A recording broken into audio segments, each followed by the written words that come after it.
Sudhanshu ji, welcome to the hotspot. मैं ये जानना चाहूँगा कि आप लखनऊ में जन्म हुआ, पढ़े लिखे, इंजीनियरिंग पढ़ डाली, अब पूरी दुनिया जो है वो घर में बीवी पति से, पति पत्नी से, बेटा पिता से, आदमी पड़ोसी से, सबसे बहस से भागता है। आप बहस के, you have become a master of the debate. नहीं, there is nothing to be called the master of debate.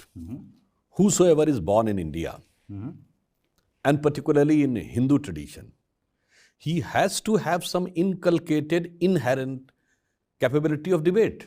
The reason being, if you consider, इसको मैं हिंदी में फिर आपसे कहूं कि हिंदी में आ जाइए। हाँ, मैं बिल्कुल स्पष्ट कहता हूं। देखिए, जो कोई भारत की धरती पर उत्पन्न हुआ और यदि वो हिंदू संस्कृति से जुड़ा हुआ है, तो डिबेट, विमर्श, ये तो उसकी स्वतः परंपरा में है। क्यों?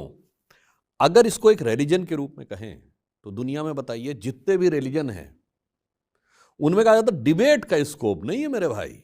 जो कह दिया गया वो मान लो। एक कहता जो कहा गया वो मान लो, नहीं तो नरक में जाओगे। दूसरा कहता जो कहा गया मान लो, नहीं तो सरतन से जुदा हो जाएगा। सिर्फ हिंदू धर्म संस्कृति है जो शास्त्रार्थ की वैदिक परंपरा लाती है। हमारा धर्म ग्रंथ है, एक व्यक्ति कहता है इसका एक इंटरप्रिटेशन है, ठीक है, आइए, द्वैतवादियों का एक इंटरप्रिटेशन है, अद्वैतवादियों का दूसरा इंटरप्रिटेशन है, और विधिवत एक स्ट्रक्चर्ड शास्त्रार्थ के द्वारा आप सेटल करिए। अब जैसे उदाहरण के लिए अगर आप देखें तो वेदों में अनेक शास्त्रार्थ हैं, और ऐसा नहीं है। देखिए, यहां एक और बात कहूं, वुमेन्स वर नॉट डिप्राइव्ड, यहीं से आख्यान शुरू होता है, नैरेटिव।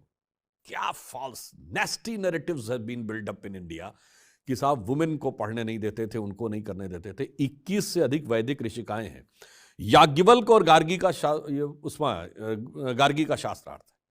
संध्या का ऋषि मेधातिथि के साथ साथ आज चैलेंज दुनिया में कोई बताइए जहां रिलीजियस टेक्स्ट पर कमेंट्री करने का अधिकार किसी वुमेन को रहा हो, और कमेंट्री करने का नहीं, आर्ग्यू या डिबेट करने का अधिकार फ्रॉम ए स्कॉलर किसी वुमेन को रहा हो। अब आइए उसके आगे, जब हम डिबेट की बात करते हैं तो the most famous debate of entire Indian culture, जिसको लगभग हर व्यक्ति ने कभी ना कभी जिंदगी में सुना जरूर होगा, चाहे पढ़ा ना हो, वो क्या था?